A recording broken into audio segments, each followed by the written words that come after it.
Let me invite you to open up your Bibles to Exodus chapter 20, and we'll begin our lesson there this morning. It's good to see each one. It's good to be back with you this week, and appreciate Chris and Garrett filling in last week, as well as Paul subbing in for my class. We had a good week with the brethren at Marcella Falls, but certainly glad to be back with you this morning. At the outset, let me say that my voice it doesn't hurt me. It may hurt you, but it's fine for me. I don't know. Last week I began developing some laryngitis, and it hasn't gone away yet, but that seems to be the only difficulty along with that. So in Exodus chapter 20, of course, we have the Ten Commandments, and I appreciate Jacob reading the recollection of that Moses gives us in Deuteronomy chapter 5. I particularly want to focus on the two commands that Jacob read to us there, the first two commands that are listed among the Ten Commandments in Exodus chapter 20.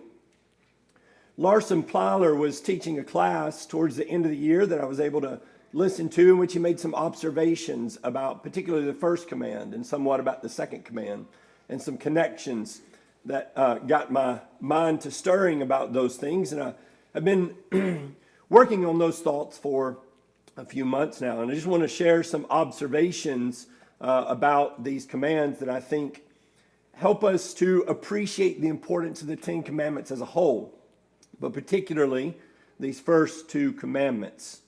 Like so much of the rest of the law, there's more than just the surface, and we want to dig deep, and we want to understand all of what God not only says but implies by what are really simple commands as we look there at the Ten Commandments, these introductory commands to all the rest of the law. Well, as we open up there to Exodus chapter 20, and we begin there in verse 2, this is what Moses quoted. He says, "The Lord said," over in Deuteronomy 5, and then he starts here in verse 2, "I am the Lord your God, who brought you out of the land of Egypt, out of the house of slavery.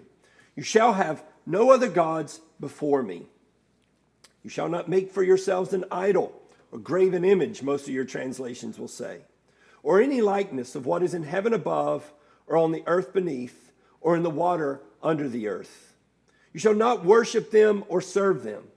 For I, the Lord your God, am a jealous God, visiting the iniquity of the fathers on the children, on the third and fourth generations of those who hate me, but loving kindness to thousands, to those who love me and keep my commandments."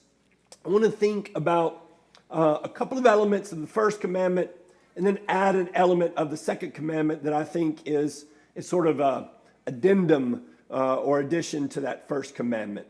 So in the first place, I want to think about the negative aspect of the Ten Commandments. In general, they're all worded in the "thou shalt not." Now, the first one says you shall have no other gods, but essentially that's still a negative, right? Don't have other gods before me. And generally, they are listed this way. What I want to suggest to you is that there is an implied affirmative, right? So it's a negative command with an implied affirmative command. And when God's word states things in a negative and an affirmative way, it's really emphatic, and it's the establishment of, I think Tom Hawley would call it, a biblical imperative. So, for instance, when the curse is pronounced upon Zacharias at not believing the angel, he says that you shall not speak, or you shall be mute and you shall not speak, right? So that's the affirmative and the negative, saying there's no way around this. It's going to happen, right? So it's that biblical imperative. We see some of that here in the Ten Commandments. In the commandment of the Sabbath, the fourth command, he says, beginning in verse 8, he says, "Remember the Sabbath day to keep it holy." So there's the affirmative. Do this. 6 days you shall labor and do all your work. But the seventh is a Sabbath of the Lord your God. In it you shall not do any work. You or your son or your daughter, your male or your female servant, or your cattle or your sojourner who stays with you. For in 6 days the Lord made the heavens and the earth, and the sea and all that is in them, and rested on the seventh day. Therefore the Lord blessed the Sabbath day and made it holy. So keep the Sabbath holy, do not work. Both of those are two sides of the same coin as far as keeping the Sabbath holy. And that gives us a little bit of an instance. If it had just said, don't work on the Sabbath, then I think it would have been the responsibility of the Jew to understand the implication of keeping the Sabbath holy, right? To get that affirmative from the negative. This is what you don't do. Okay, well, as long as we don't work, we can kind of just chill. No. You're not doing that for a reason. There's an affirmative on the other end of that. Keep this holy. There's something you ought to be thinking about and remembering. There's a positive aspect to that command.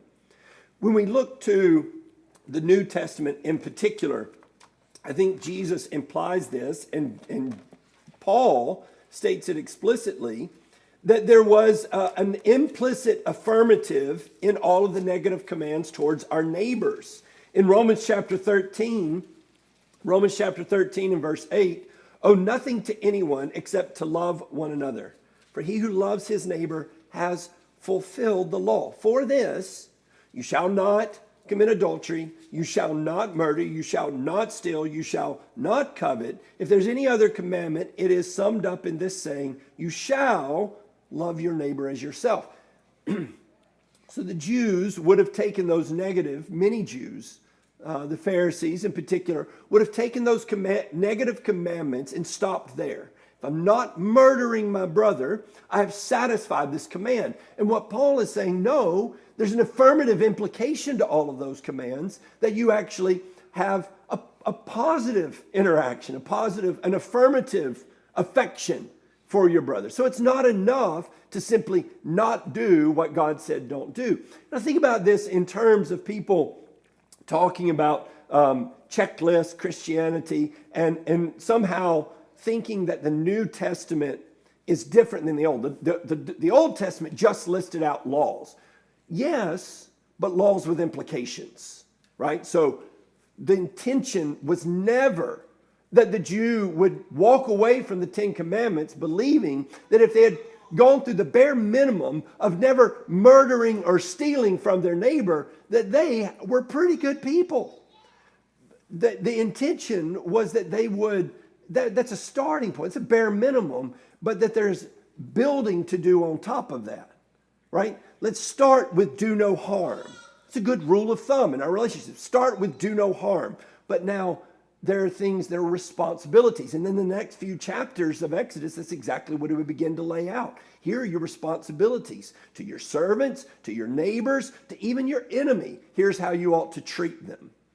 And it's built on the starting point of do no harm. I think we see this in Matthew chapter 5. As I said, Jesus implies this in Matthew chapter 5 as he goes through many of these commandments, dealing with or holding up that sort of limited notion of each of these commandments. Some of the time, the limited aspect is implied, right? So he only gives us the quotation of the scripture, right? You've heard that it was said. You shall not murder, for instance. But in the case of love your neighbor, he gives us the additional commentary of their minimal view, right? Love your neighbor, but hate your enemy. And so you see that not only did they not understand the implications of these negative, but they added other commentary to restrict even the affirmative command of love your neighbor. And so as you walk through those, he expounds, right? And so he takes each one of those. You shall not murder, right? That's the base quotation. And he adds, whoever commits murder should be liable to the court. It's a prosecutable crime. But he goes on to add all of these attitudes that are held by the murderer. They are enough to put you in judgment to God. Maybe not the courts of men, right? Because you have to have evidence and so forth in the courts of men. But before God, here are the things that will put you in the dock. As you continue on, you shall not commit adultery. There you go. That's the baseline, right? You can go all the way and just so long as you stop short of here. And says, no. Let's back that up. Let's talk about attitudes. Let's talk about the things that lead to adultery. And so he brings that affirmative responsibility. It never intended for it to be, use these 10 commandments as boundaries that you are invited to walk right up to and stop just short of. It was not the point of the 10 commandments. And I think not only did the Pharisees miss that, I think a great many people still miss it. And so when God says, stay away, don't do this, we should never think in terms of somehow that's permission to do everything but that. But that it always intends, that God always implies something more when he says, stay away from this thing over here. We'll bring that then to the first of these commandments there in Exodus chapter 20 and in verse 3. So he says, you shall have no other gods before me. And I think that rightly, I think there is order to the 10 commandments. And I think appropriately at the very beginning, he starts here. I'm it. I'm the only God. And there's no one else in the plane with me. It's not even an order, right? And incidentally, before here, and we'll talk about that word in a minute, doesn't mean in order, like, don't put another God before me. As long as he's second place, it's okay. Right? As long as I'm highest in the pantheon. No. Nobody else is even in the list. There is no list. God alone, him alone. And I think as we go over to Deuteronomy chapter 5, where Moses reiterates these commands, we see a context in which he is repeating these commands. And the context of the repetition, of course, is preparation as they're going into the promised land. After having failed in the first go-round, now we're leading up months away from going into the promised land. He's reminding them of all the things. So we start with all the things God has done for them, which is the way the 10 commandments start. I'm the God who made a covenant with you. I'm the God who delivered you from Egypt, right? That's the foundations of what I'm about to tell you. And so have no other gods. Nobody else did that for you. You haven't made covenants. I'm it. But I add to that Moses follows that up in the next chapters. He continues this speech. He talks about that the 10 commandments that are given. He talks about his intercession for the people. And in chapter 6, he says, now, this is the commandment, the statutes and the judgments which the Lord your God has commanded me to teach you, that you might do them in the land where you're going over to possess it, so that you and your son and your grandson might fear the Lord your God, to keep all his statutes and his commandments which I command you all the days of your life, and that your days may be prolonged. O Israel, you should listen and be careful to do it, that it may be well with you and that you may multiply greatly, just as the Lord, the God of your fathers, has promised you in a land flowing with milk and honey. Hear, O Israel, the Lord is our God, the Lord is one. That's an echo. No other gods before me. He is one. So you shall love the Lord your God with all your heart, with all your soul, with all your might. I think that is the reflected affirmative. Have no other gods before me. Okay, what's the consequences of that? You love God and you love him above everything. No other gods before me. The idea is, if you love anything on that plane, that's a god. That's something that's competing with him.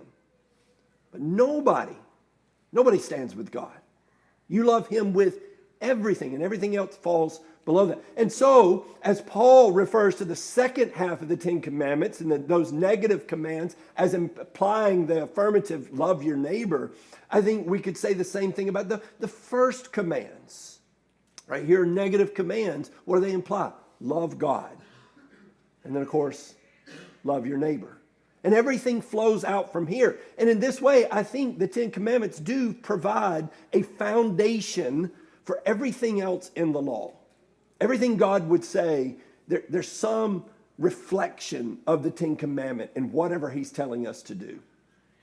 And so it is with this first command. So, when we're reading through instructions, when we find direct statements from God, don't think in minimalist terms. Don't think in terms of, I only have to strictly contemplate that sentence, and if it says don't do something, then I can do everything surrounding that. I can get as close to that as I want to. That's not what God meant here.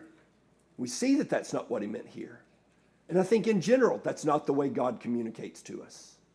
He communicates his explicit desires, and he means for us to think and to process his implicit desires. Well, coming then to the notion of idolatry. There's some language, some connections, linguistic connections here in Exodus 20 and in verse 3 and 4 that I want to think about in terms of idolatry. In the first place, the phrase, no other gods before me. The word in Exodus 20 and verse 3 is a combination word. And part of that word is face, before my face. And that word, that combination is seen in a few places. One of them that is particularly of interest is Genesis chapter 3. Genesis chapter 3 and in verse 8. We're going to make a couple of connections to Genesis chapter 3, but this is one of them. It says, after they had sinned, that they heard the sound of the Lord walking in the garden in the cool of the day, and the man and his wife hid themselves from the presence of the Lord God among the trees of the garden. Now, the word presence is the same word that's used, have no other gods before me. And I think that's a helpful notion, is the idea that idolatry, having another God, is putting something in front of you that obscures God, right? It's between you and him. That's what Adam was trying to do, right? He's trying to hide from God, trying to hide from the face of the Lord, put something between him and God. And even though God is so infinitely great, anything can obscure him.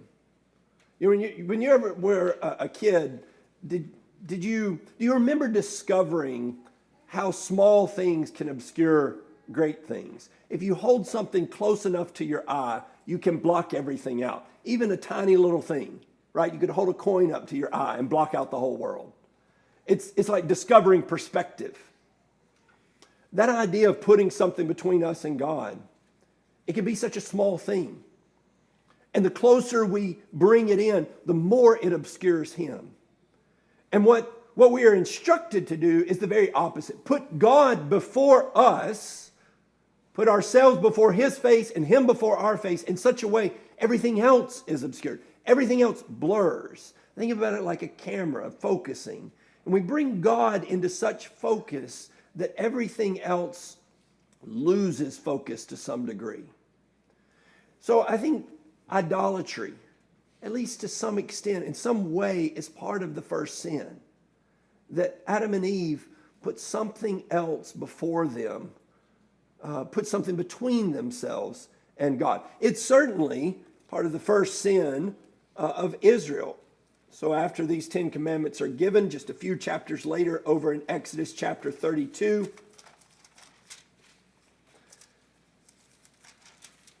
it's striking, the language here in verse 1.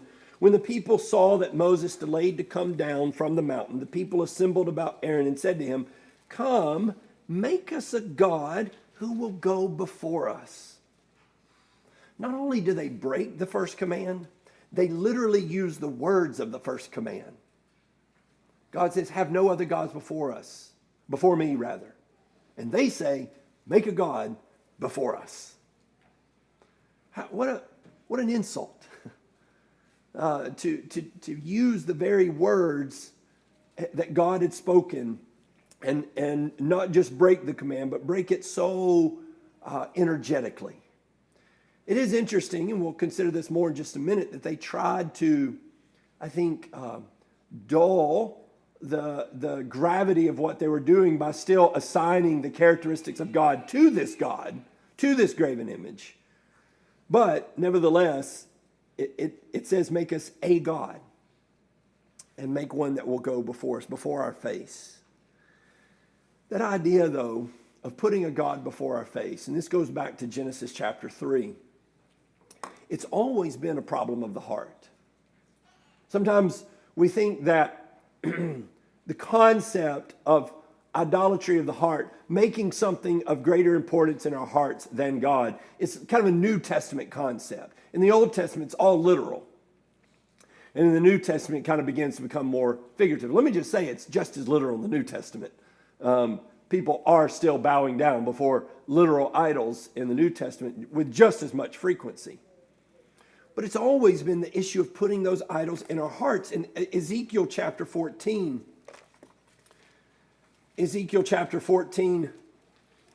and in verse 3, it says in verse 2, the word of the Lord came to me, saying, the Son of man, these men have set up idols in their hearts and have put right before their faces, there's our language again, right before their faces, the stumbling block of their iniquity. Should I be consulted by them at all? So he says the problem is not just that they set up trinkets, not just that they are existing, not that there are images in their homes, but that they have invited these things into their heart. They've brought the stumbling block. They've embraced it and pulled it right in and put it in front of them. And so when they stumble, it is by their own invitation that they've made these stumbling blocks. Well, I would point in the New Testament, in thinking of terms of idolatry in the heart, to covetousness, which is specifically mentioned as being idolatrous. And so in Colossians chapter 3 and verse 5, Paul explicitly says, lists covetousness, greed would be the translation in the New American Standard, but it's the word most often translated as covetousness. And he says, which is idolatry, verse 5, or which amounts to idolatry. Well, there's an interesting connection there throughout the scriptures. So, for instance, if you look back through the Old Testament at the word for covetousness, in fact, if you look at Exodus chapter 20 and verse 17 at the word for covetousness, do not covet. And then you look for that word throughout the Old Testament, you find it in some interesting places. So, in Genesis chapter 3 and verse 5, or 6 rather, when the woman saw that the tree was good for food, and that it was a delight to the eyes, and that the tree was desirable to make one wise, she took from its fruit, and she gave also to her husband with her. So the word desirable, the same word as covet. Now it has positive connotations in several places, but right here, obviously, it does not. So she coveted something. And in this case, she coveted the making one wise, right? So she wants the knowledge. It's not just, so there's a visual aspect of it, there's a physical aspect of it, but there's a covetous aspect of it. So what Satan offered her, you can be like God, right? You can elevate yourself to God. And I think self becomes the idol in the case of Adam and Eve. And I think self actually always becomes the idol in one degree or another. So she coveted something, and that's part of the sin, part of what is the problem. In Psalm 19 is that it's the connotation's not always negative, and so we see here in Psalm 19 and in verse 10, which is a familiar passage because we've very often sung these words. It says, beginning in verse 9, the fear of the Lord is clean, enduring forever. The judgments of the Lord are true. They are righteous altogether. They are more desirable than gold. Yes, than much fine gold. Sweeter also than honey and the drippings of the honeycomb. Here is a thing to be coveted, right? Here's the thing that you ought to want with that earnest desire. You would do anything. That's covetousness, right? You see something somebody else has and you'll do anything to get it. Here's the sort of thing you ought to look at and want so badly you would do anything to get it. His judgments are the sorts of things that are appropriate to have that level of desire. But when you put that down on the human plane, there's nothing that should fall into that category. Nothing should compete with what Psalm 19 and verse 10 is describing. So back over to Exodus chapter 20 and the 10 Commandments again. In Exodus 20 and verse 17, the final commandment. You shall not covet. You shall not covet your neighbor's house. You shall not covet your neighbor's wife, nor his male servant, nor his female servant, nor his ox, nor his donkey, or anything that belongs to your neighbor. I think about that in connection with the first commandment. No other gods before me. Paul says covetousness is idolatry. We see in Genesis chapter 3 that covetousness is a part of elevating something to the plane of God. And so I think about that in terms of God starting off and saying, have no other gods before me. And then he gets down to the end of the list of things you ought not to do. And one of the things you ought not to do is look at other people's stuff and make those into gods. And so he starts with, have no other gods before me. And he ends with, have no other gods before me. I think that also is a reflection of the notion that the affirmative, love the Lord your God with all your heart, soul, strength, and mind. And from that flows love other people and love your neighbor. And as we get down to the end, there's the combination of those two. One of the ways that you love your neighbor is you don't make him or his stuff and put them in a position that they ought not to be in. And so it reflects back to love of God. We see the inner working of the relationship. One more thing I might just note about that. If you break the first commandment, it will be some level of covetousness. It will be some desire that's inordinate, something that you're putting above God. And so you are likely to be breaking the last commandment. And if you've broken the first and the last commandment, it means that you have a desire for something that you are willing to do what you ought not to get it, which means you'll break all the other commandments. And so I think there is a great summary in the 10 Commandments in the first and the last, a great connection there. Finally, I would add this into the conversation there of idolatry, that it's certainly not merely vulgar things that can become idols. It's not just wanting something wicked in and of itself. It is wanting something that maybe a healthy desire for that is no problem. But a covetous desire, a desire to elevate that elevates beyond its appropriate sphere, is problematic.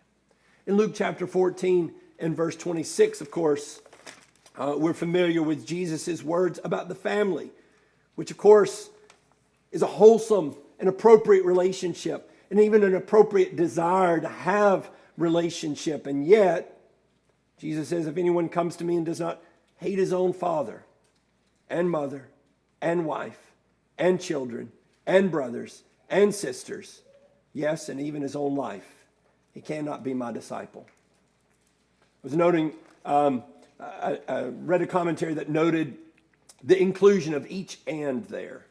Linguistically, grammatically, that's not correct. Emphatically, it is. Every single family member. And I will add them as individuals, not as a collective, but as each one. You walk away from any and all of them.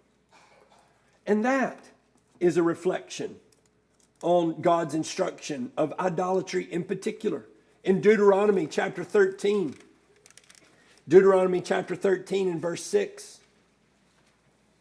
If your brother, your mother's son, or your son, or daughter, or if the wife you cherish, or your friend who is your own soul, entice you secretly, saying, let us go and serve other gods, whom you nor your fathers have known. The gods of the people who are around you, neither you or near you or far from you, from one end of the earth to the other end. You shall not yield to him or listen to him, and your eyes shall not pity him, nor shall you spare or conceal him, but you shall surely kill him. Your hand shall be first against him to put him to death, and afterwards the hand of all the people. So you shall stone him to death, because he has sought to seduce you from the Lord your God, who brought you out from the land of Egypt, out of the house of slavery. I think that's an expansion of Jesus' commentary. How could you hate these people? Well, if they're asking you to do that, how could I have anything to do with them? And he says, notice how he describes that towards the very end. He says, your friend, who is your own soul. Can't be that anymore. What would you do? He says, put him to death. That's how drastic it would be. It would go from bosom friend. No one like David. The love of Jonathan was greater than the love of a woman. No one compares. But then the notion that they would entice me away from God, he compares. He doesn't just compare. He makes me willing to kill that very one. So that's how drastic the difference is of the place that God wants in comparison to anything else, including your own family. And all Jesus does is reflect that. Right? He's not saying something new.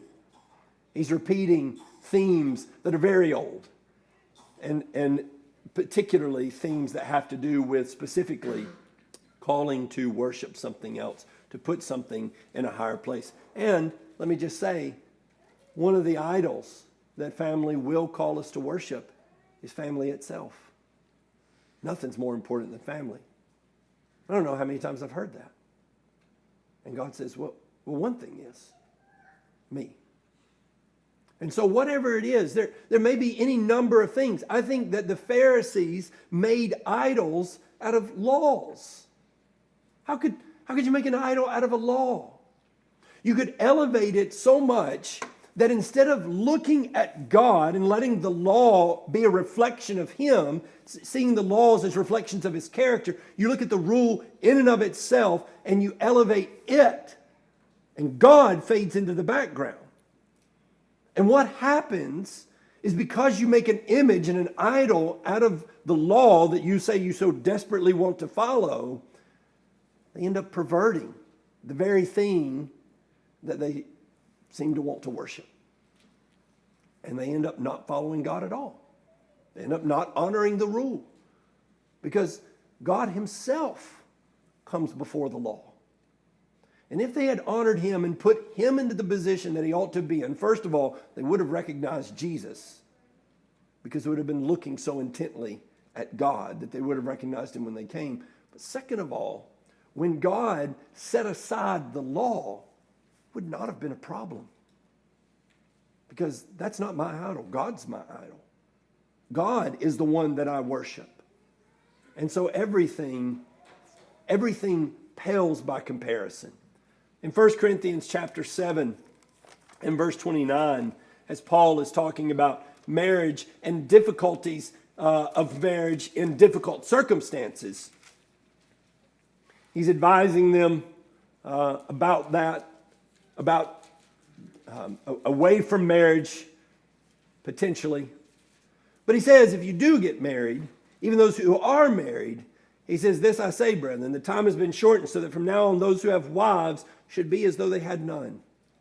And those who weep as though they did not weep. And those who rejoice as though they did not rejoice. And those who buy as though they did not possess. And those who use the world as though they did not make full usage of it. For the form of this world is passing away. All of those relationships blur in comparison to God. They cannot compete. And all of those things are things that people bring into tighter and clearer focus than God from time to time. And so Paul says, here are things that people think are most important in life. And for you, they're just dull. by comparison. And this is the same one that says, give your life for your spouse. Be devoted utterly to your marriage, and yet not in such a way that it takes away from the focus of God. In fact, your marriage and your activity in your marriage should be a reflection of how focused you are on God. So just think about that.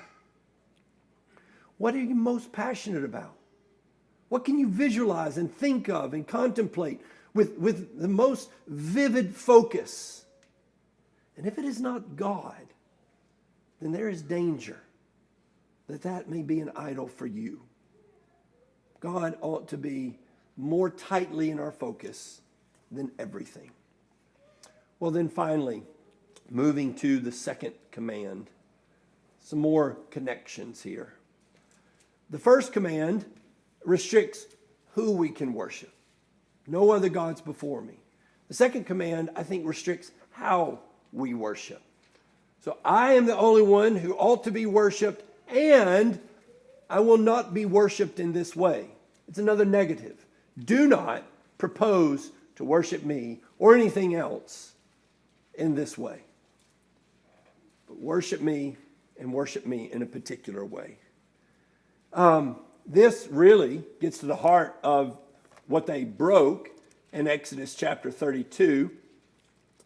That it is not just that they served another god, though that is, I think, part of it, but rather that they did so in the very way that God said do not do. They made a graven image to go before them. As for this Moses, they say, the man who brought us from the land of Egypt, we do not know what has become of him. Aaron said to them, tear off the gold rings which are on the ears of your wives, your sons, your daughters, and bring them to me. And then all the people tore off the gold rings which are in their ears and brought them to Aaron. And he took this from their hand and fashioned it with a graving tool and made it into a molten calf. And they said, this is your God, O Israel, who brought you up from the land of Egypt. Now when Aaron saw this, he built an altar before it. And Aaron made a proclamation, said, tomorrow shall be the feast day to the Lord. That's Yahweh.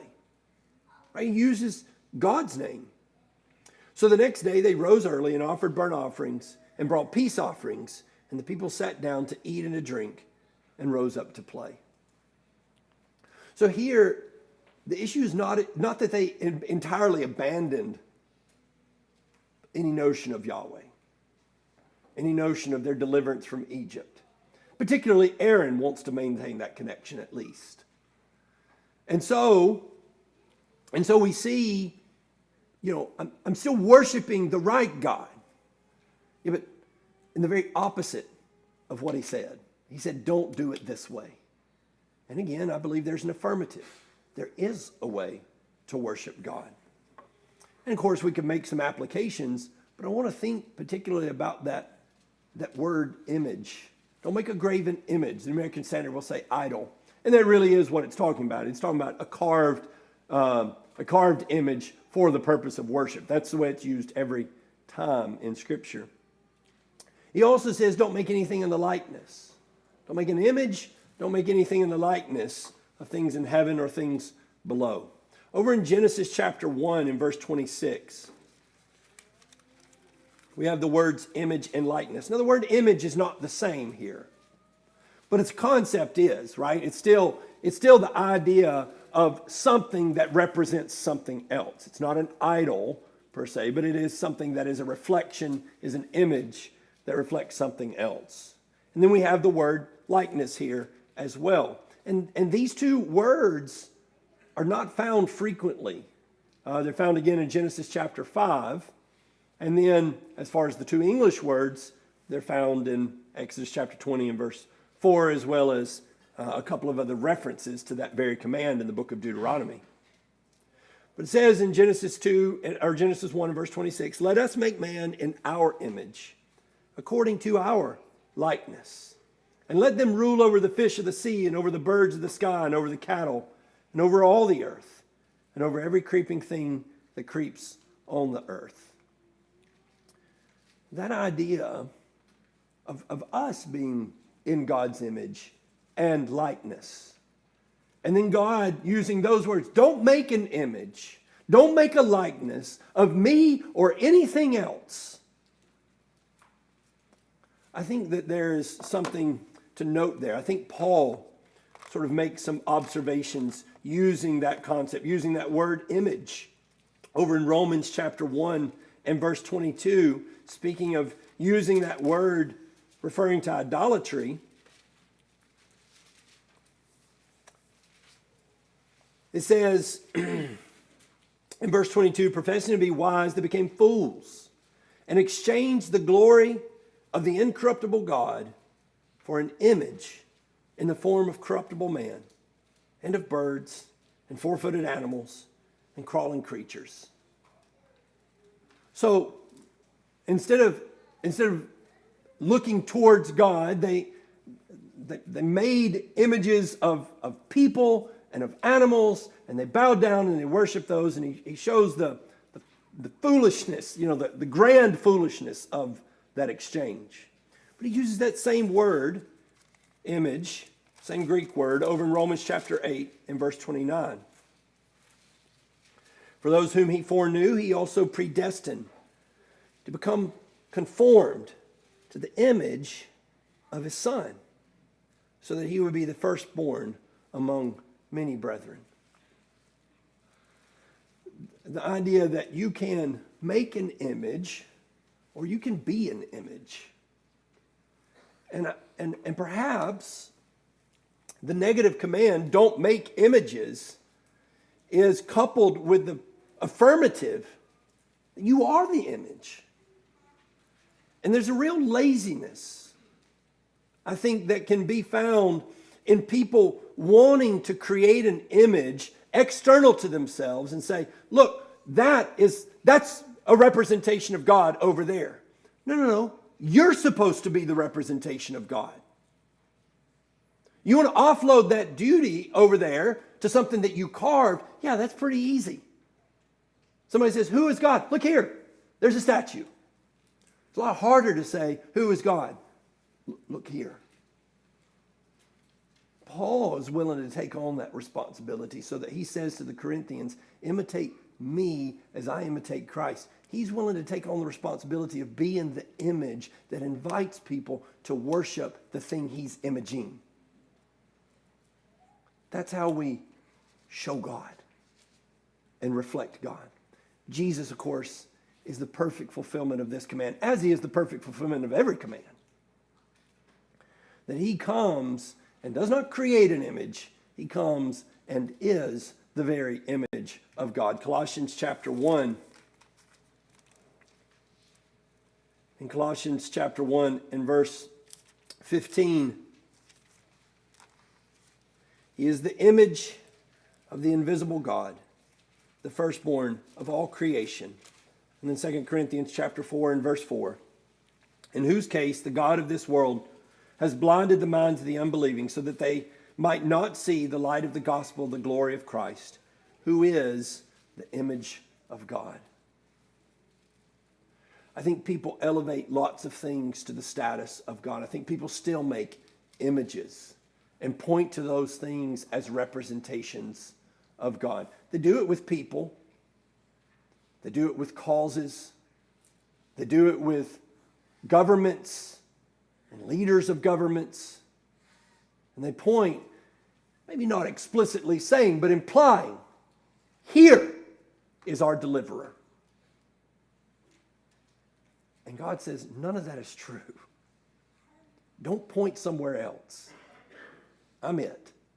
I'm the only God. And the only representation that's out there, that needs to be out there, is you, reflecting me. And as Jesus would point in Matthew chapter 5, so that people would see our good works and glorify him. Not see an idol and glorify him. See us and glorify him. It's a tremendous responsibility. And it's a responsibility that certainly isn't fulfilled by us just reading through there and saying, well, I certainly meet those requirements. I have never made a graven image. Let me just say, it's not the making of a graven image. I'm sure you actually do have some graven image in your house. You probably got some sort of trinkets laying around that are images, representations. You probably got pictures of your kids or Maybe you got really extravagant and you got a sculpture or something. That's not the problem. The problem is saying this represents God. And he says, I will not be represented that way. I've called you to be holy. Which brings me to one more observation. That when you look at the commands of God, what do you think they are? Merely rules to be followed so that if once you've accomplished that, you could say, I have done that, or I have not done that. And with the Ten Commandments, if we look at them that way, I would say lots of people fall into the category of being able to say, I did that, right? I made it all the way, and I haven't murdered anybody. But it's insufficient. What the law ultimately works toward is you be holy, for I am holy. You become more and more of an image of me. But they didn't think in those terms. They simply thought in terms of, here are rules. And if I follow, strictly speaking, those rules, I'm good. You won't get where you're supposed to go that way. You won't become the image. If all you do is are able to say, I haven't made an image over here, you haven't fulfilled the command. Because I think the command implies you become an image and likeness of the one who created you. That's why you were created. Well, what about you? What are you keenly focused on? What obscures everything else in your life? When you set God before you, not idols, but God before you like he commands, then we always become more and more like what we behold, what we set before us. And the command to put away your idols has been the command that God has been issuing towards his people from the beginning. Back before Israel existed, he commanded the forefathers, put away your idols. And it still bears repeating today. Stop worshiping false images and become one. And if there's anyone who needs to take up that call today, we'd rejoice if we could help you. If we could encourage you in any way, won't you respond to the invitation while we stand and while we sing?